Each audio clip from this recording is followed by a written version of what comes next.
Hello my dear students, आपके अपने channel रश्मि live tutor में एक बार फिर से आपका स्वागत है।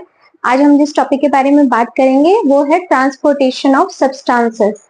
तो जो टॉपिक स्टार्ट करने से पहले मैं आप सबसे रिक्वेस्ट करूंगी कि जो भी बच्चे चैनल पर नए हैं आए हैं जल्दी से चैनल को लाइक शेयर सब्सक्राइब कर दीजिए। बेल आइकन को प्रेस करना बिल्कुल मत भूलना ताकि आपको सारे नोटिफिकेशंस वीडियो के बारे में मिलते रहें। तो जल्दी से बिना देरी किए शुरू करते हैं अपन आज का वीडियो। तो आज हम जिस टॉपिक के बारे में बात करेंगे वो है ट्रांसपोर्टेशन ऑफ सब्सटेंसेस।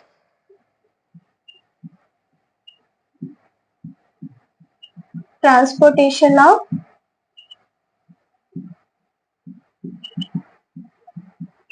सब्सटेंसेस। तो ट्रांसपोर्टेशन ऑफ सब्सटेंसेस जो है वो सेल मेम्ब्रेन से कैसे अंदर बाहर मूव करते हैं।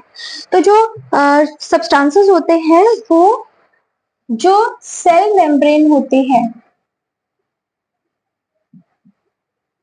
सेल मेम्ब्रेन की क्वालिटी होती है कि ये सेमी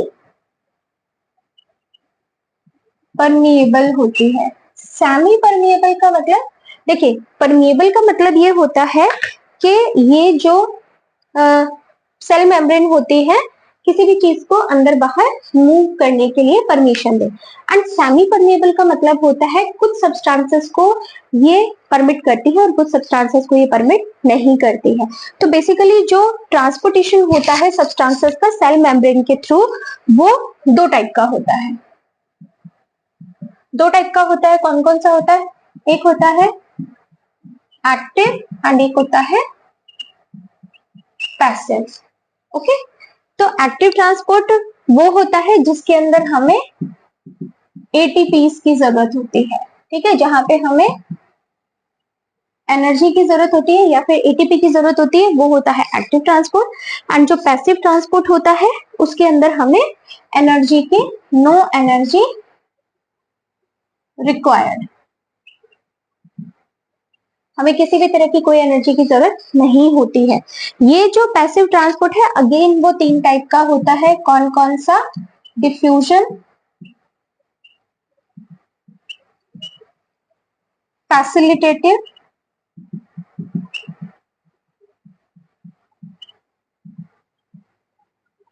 डिफ्यूजन एंड ऑस्मोसिस। तीन टाइप का होता है passive transportation, that is diffusion, facilitative diffusion and osmosis. तो अपन अब एक एक करके इनको डिस्कस करते हैं। सबसे पहले हम बात करेंगे डिफ्यूजन की। सबसे पहले हम किसकी बात करेंगे? डिफ्यूजन प्रोसेस की बात करेंगे। तो देखिए डिफ्यूजन का मतलब क्या होता है? डिफ्यूजन का मतलब होता है कि जो ये सेल मेम्ब्रेन है,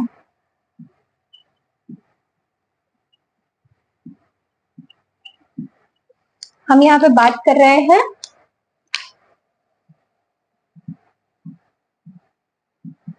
डिफ्यूजन।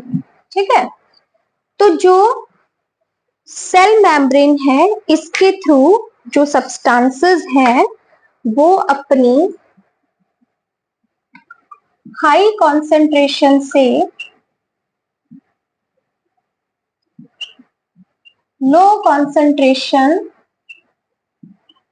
की तरफ मूव करे। ये जो ट्रांसपोर्टेशन होता है ये क्या कहलाता है? डिफ्यूजन कहलाता है। कोई भी सब्सटेंस, कोई भी मॉलिक्यूल अपनी हायर कॉन्सेंट्रेशन से अपनी लोअर कॉन्सेंट्रेशन की तरफ जब मूव करता है तो उसे डिफ्यूजन कहते हैं। अच्छा, डिफ्यूजन से पहले मैं आपको कुछ छोटी मोटी चीजें बता देती हूँ। जैसे आपको पता होना चाहिए सोल्यूट क्या होता है, आपको पता होना चाहिए सॉल्वेंट क्या होता है, आपको ज्यादा इजीली अच्छे से समझ में आएगा। तो देखिए जितने भी पार्टिकल्स होते हैं, सपोज कोई गैसेस है, फ्यूम्स है, इलेक्ट्रोलाइट्स है, सेल्यूलर डेब्रीज है, ठीक है, ये सारी की सारी चीजें किस में पाई जाती है? सॉल्वेंट में पाई जाती है। सॉल्वेंट क्या है बेसिकली? अगर हम बात करें तो ये लिक्विड पार्ट है, या ये कह सकते हैं वाटर कंटेंट, मतलब सेल का जो वाटर कंटेंट है। तो इस सेमी परमेबल मेम्ब्रेन के दोनों तरफ क्या होगा, एक सोल्यूट होगा और एक सॉल्वेंट होगा, ठीक है। तो यहाँ पर जो डिफ्यूजन होता है, डिफ्यूजन प्रोसेस में जो सॉल्यूट पार्टिकल्स हैं वो अपनी हायर कॉन्सेंट्रेशन से अपनी लोअर कॉन्सेंट्रेशन की तरफ बिना किसी फोर्स के ऑटोमेटिकली मूव करते हैं, और ये तब तक मूव करते हैं जब तक दोनों तरफ की कॉन्सेंट्रेशन जो है इक्वलाइज नहीं हो जाती, तब तक high concentration to lower concentration. देखो दोनों चीजें होती हैं, जो सोल्यूट है, जो सोल्यूट है वो अपनी higher concentration to lower concentration की तरफ जाएगा, और सॉल्वेंट जो है वो सोल्यूट की लो कंसेंट्रेशन से हायर कंसेंट्रेशन की तरफ जाएगा, तभी तो दोनों बैलेंस होगा। क्योंकि देखो जिधर सोल्यूट की हायर कंसेंट्रेशन है यहाँ पर सॉल्वेंट, सोल्यूट अगर हाई है तो सॉल्वेंट कम है, और अगर जो लोअर कंसेंट्रेशन की तरफ सोल्यूट कम है सॉल्वेंट ज्यादा है। तो ये अब किस तरीके से मूव करेंगे, जो सोल्यूट है वो इधर जाएगा और जो सॉल्वेंट है वो इधर आएगा। इस तरीके से ये अपनी हायर कॉन्सेंट्रेशन से लोअर कॉन्सेंट्रेशन की तरफ, हायर कॉन्सेंट्रेशन से लोअर कॉन्सेंट्रेशन की तरफ जब ये मूव करते हैं तो ये कहलाता है डिफ्यूजन। आपको समझ में आ रहा है? डिफ्यूजन में का बिल्कुल सिंपल सा मीनिंग है, सेमी परमेबल मेम्ब्रेन के थ्रू अगर कोई सोल्यूट अपनी हायर कॉन्सेंट्रेशन से लोअर कॉन्सेंट्रेशन की तरफ मूव करता है तो उसे क्या कहा जाता है, डिफ्यूजन कहा जाता है, ठीक है। देन डिफ्यूजन का एग्जाम्पल क्या है, जितनी भी गैसेस होती हैं, एग्जाम्पल है ये इसके, जितनी भी गैसेस होती हैं, जितनी भी लिपिड सॉल्युबल पार्टिकल्स होते हैं, तो जितने भी लिपिड सॉल्युबल पार्टिकल्स होते हैं वो पहले लिपिड में डिसॉल्व होंगे और डिसॉल्व होने के बाद में अपने हायर कॉन्सेंट्रेशन से लोअर कॉन्सेंट्रेशन की तरफ मूव करेंगे, ठीक है। और इसके अलावा जो कैल्शियम आयंस वगैरह होते हैं, ठीक है, वाटर सॉल्युबल मटेरियल, सॉरी अगर हम इसको वैसे कहें तो वाटर सॉल्युबल मटेरियल या वाटर सॉल्युबल पार्टिकल्स, ये भी क्या करते हैं, वाटर में डिसॉल्व होने के बाद में अपनी हायर कॉन्सेंट्रेशन से लोअर कॉन्सेंट्रेशन की तरफ मूव करते हैं। तो ये तो इसके एग्जांपल है, gases, lipid soluble and water soluble जितने भी पार्टिकल्स होते हैं या मटेरियल्स होते हैं वो सारे के सारे higher to low concentration move करेंगे। सेकेंड हम बात करते हैं यहाँ पर फैसिलिटेट डिफ्यूजन की। दूसरा हम किसकी बात करेंगे, फैसिलिटेट डिफ्यूजन की।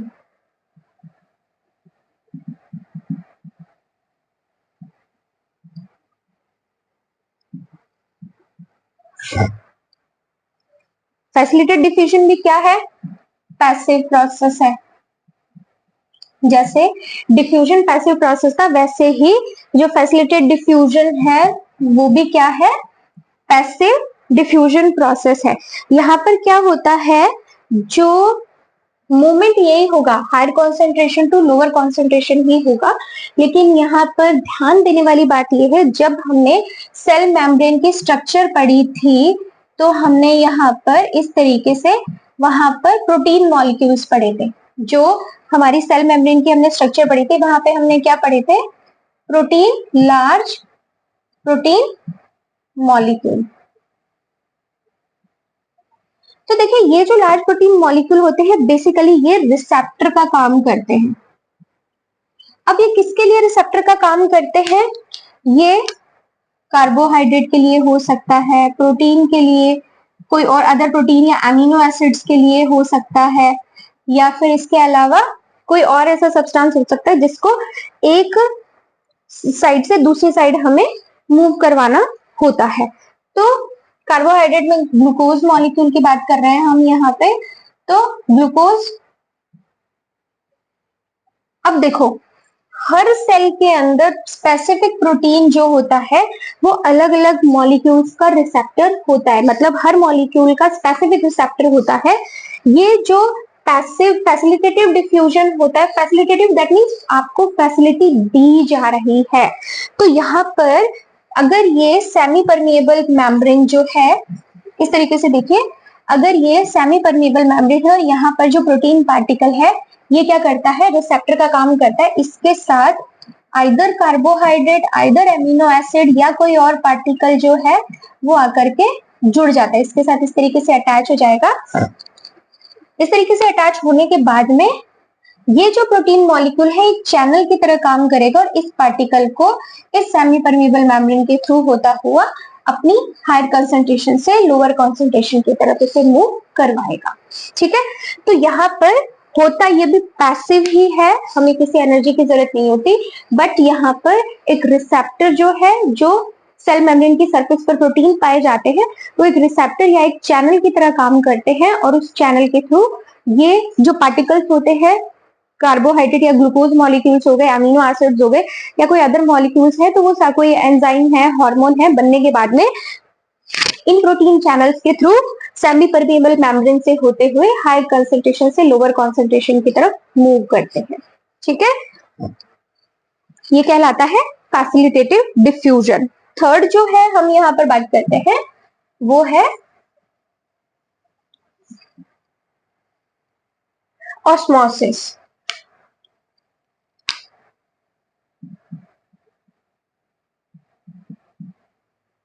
थर्ड हम किसकी बात कर रहे हैं यहाँ पर, ऑस्मोसिस की।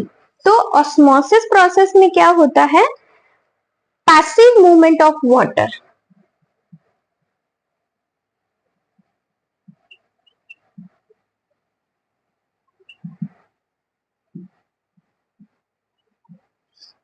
क्या होता है, पैसिव मूवमेंट ऑफ वाटर, जिसके अंदर क्या होता है, देखो मैंने आपको यहाँ पे सोल्यूट और सॉल्वेंट दो चीजें बताई थी।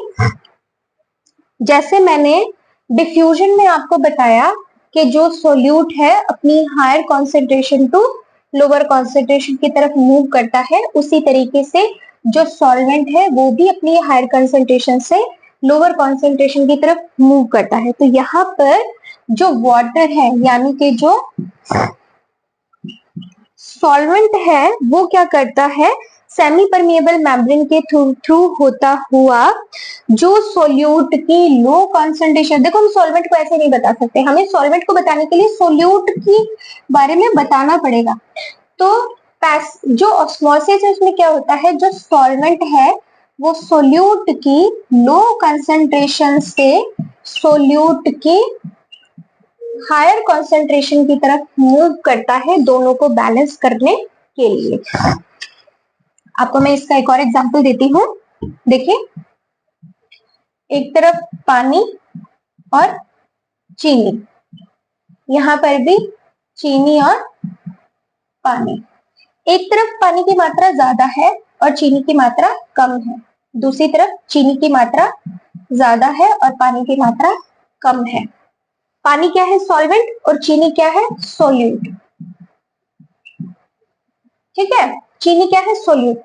अब ऑस्मोसिस में क्या होगा, जो पानी है वो चीनी की लो कंसंट्रेशन से चीनी की हाई कंसंट्रेशन की तरफ जाएगा ताकि दोनों तरफ चीनी और पानी का बैलेंस बराबर हो सके।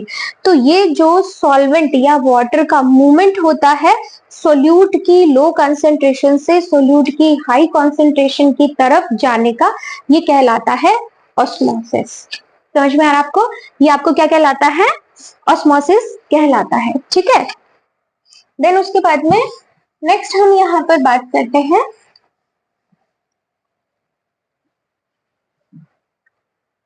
एक्टिव ट्रांसपोर्ट की। ये सब किसके एग्जांपल थे,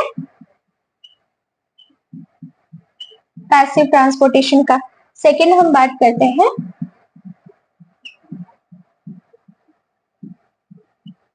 एक्टिव ट्रांसपोर्ट का। तो देखिए, एक्टिव ट्रांसपोर्ट वो ट्रांसपोर्ट होता है जिसके अंदर हमें किसकी जरूरत होती है, एनर्जी की। और एनर्जी हमें कहाँ से मिलती है, एटीपी से। एटीपी कहाँ बनते हैं, माइटोकॉन्ड्रिया में। ठीक है, ये सब आपको पता ही है। अब देखिए, जो एक्टिव ट्रांसपोर्ट है इसका एग्जांपल है सोडियम पोटेशियम पंप।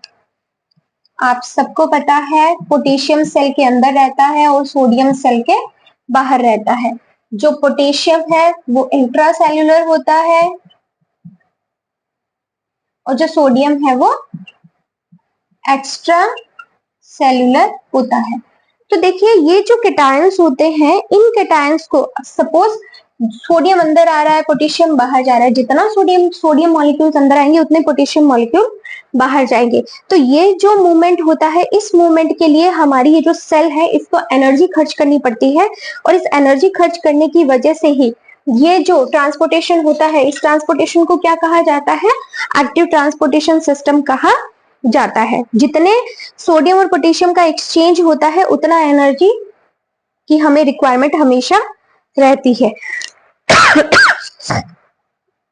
देन उसके बाद में एक्टिव एंड पैसिव ट्रांसपोर्ट के बाद में जो तीसरी चीज जिसके बारे में हम वो भी ट्रांसपोर्टेशन का ही हिस्सा है, हमने सुना है लेकिन हमें ये नहीं पता कि हम उसे कहते क्या है।